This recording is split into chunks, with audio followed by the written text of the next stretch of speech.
Transferring in from Ohio Valley University and being admitted to Quinnipiac his sophomore season, David Brisedo has seen his productivity increase each and every year. Now, he won't be the one to tell you that, but that's just the type of player that David is. He goes to the practice field, he goes to the games, gets some work in, scores some goals along the way, and acts as a true professional the whole way through.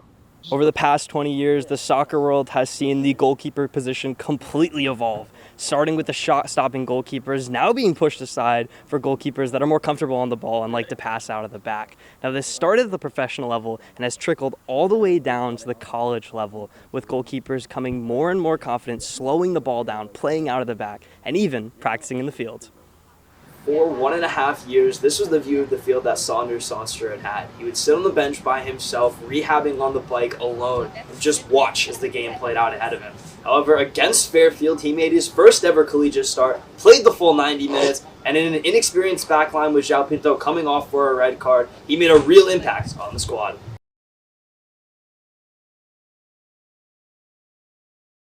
"4 years, multiple injuries, and thousands of minutes on the sideline, all made worth it for a moment like this."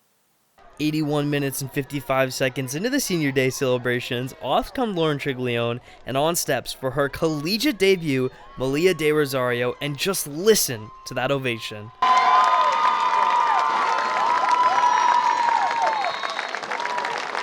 I've been out for 4 years. I had 4 knee surgeries on the same knee. So I never expected to be able to play again, but just having that moment and then the coach calling my name, it's senior day, my family's here, the crowd's as big as it can be, and it's just a great feeling just having to step on the field again, whether 1 minute or 10 minutes, it's a great feeling. Not only was this a special moment for Malia, but her father as well. He'd seen his daughter put in countless hours in the gym and on the field, and finally he can see that all the work she did paid off. It was a big roller coaster ride, for sure. It had its better moments, but you can never say good moments at those times, right, when you're limited. But right now where we're at, it's just joy now. That's all that matters right now, right? You forget the past a little bit, right? Like any roller coaster, there's highs, there's lows, and there's one thing that keeps you grounded, keeps you in check, and makes sure you're safe. And that's the seatbelt. And for De Rosario, her seatbelt was her teammates that encouraged her the whole way through. She lives with 3 of them, and they all treat her so well. They're so encouraging. Her entire team, she tells me all the time, you heard the chant when she came on the field today. They're so good to her, and I think throughout the entire process, they kind of pushed her to be on the field more because she wants to play with them. They're all her really good friends. So it's great to see, and I think the coaching as well, her being able to go on this journey and have them support her meant a lot to her and obviously our family too. Rehabbing twice a day, every single day of the week, De Rosario didn't just garner the coach's support, but respect. For her, at least with her parents here, she can walk away. I got on the field, so I give her a lot of credit. Her rehab, I couldn't do it. I couldn't do what she's done for 4 years, to rehab every day, twice a day for 4 years, and not see the field. So that 5 minutes will stand to her. So I'll give her a lot of credit. With her first collegiate minutes officially under her belt, number 8 can walk out of the stadium with her head held high. From Q30 Sports, I'm Ben Kane.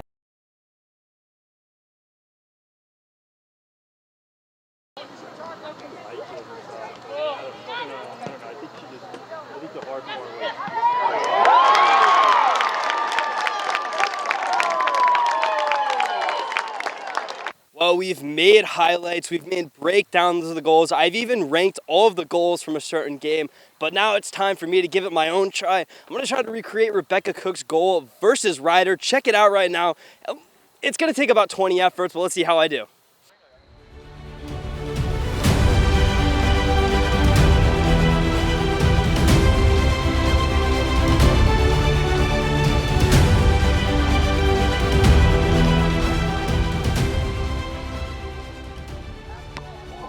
Shot it I don't know. That was one of the best shots I've seen from her so far. It just looked very easy, and from my angle, it was you could see it perfectly going into the top left corner of the goal, and it was just really fun to see. Clearly I cannot do it with the left foot, but this goal needs to be done at least some justice. I'm going to try on my stronger foot, my right foot. Let's just see if there's any difference, but still, you can't write this type of goal. You can take 100 tries on it, and it's still not going to go in.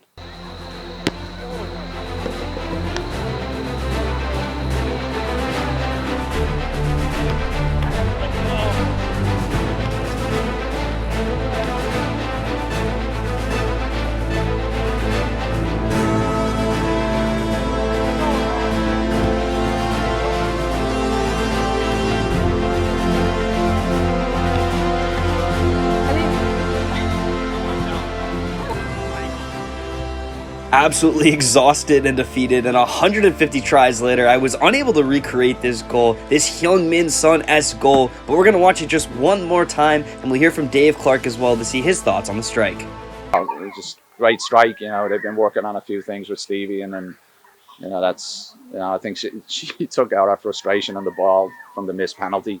But that was a great strike. I want to see it again just to look at it, because I love build-up goals, but sometimes a goal like that when it's on the volley, left foot, not even our dominant foot, top corner.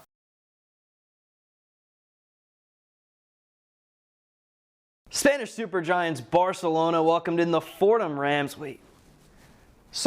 The Quinnipiac Bobcats welcomed in the Fordham Rams for some midweek soccer action. A fantastic game saw the Bobcats pick up their third home win of the season and saw 2 Rebecca Cook goals, as well as Madison Alves scoring her first collegiate goal. Some great play all around, so let's take a look at that first goal from Rebecca Cook. What a goal that was from Rebecca Cook. Some nice tiki-taka football. And when you think of tiki-taka, you're thinking of the 2010 Barcelona team under Pep Guardiola with the iconic midfield of Xavi, Busquets, and Iniesta. This is something that Rebecca Cook also noticed. We got her social media right here. She said they're looking like Barcelona out there, and I completely agree. And it made Dave Clark very happy on the sidelines watching that goal play out. All right, we've heard the call of the goal. We've heard Dave Clark's reaction. We've even seen Rebecca Cook's reaction on social media. But let's take a closer look at this goal. As you can see, Olivia Scott with the ball running into the midfield. Rebecca Cook picks it up. We're going to stop here really fast. Something that Dave Clark talked about in post-game was Rebecca Cook's positioning. When she has her back to the goal, he thinks that her stronger position is actually when she's driving at players, getting in behind, because right now you see her having to facilitate more. And with the speed and versatility of Rebecca Cook, you always want her running in at that goal. However, the play is going to continue here, and she's going to pass it to Vandervlet, and then look at her float. She takes a lot of initiative to drive into this space, dragging all of these defenders over, and now she's going to float here. The defenders from Fordham don't know what to do, so they track towards the ball, leaving Cook wide open at this back post, and it's Cook's 6th goal of the season. And that's your breakdown of Rebecca Cook's 6th goal of the season, her first goal against Fordham as the Bobcats won 3-1. After a 1-0 win against Canisius on Sunday and a 7-1 win against Siena on Wednesday, the Bobcats have really turned up the heat this season, not just in the amount of goals, but the quality of goals as well. 7 goals, 7 different types of quality. I'm going to give my top 3 goals from that game against Siena, starting off with number 3, and it comes from who else but Rebecca Cook. Now just look at her stats for a second. She leads the MAC in goals, as well as the NCAA in goals currently, as well as leads the MAC in shots on goal, and game-winning goals. And this goal, her 4th of the game, was an absolute peach. You got to check it out right now.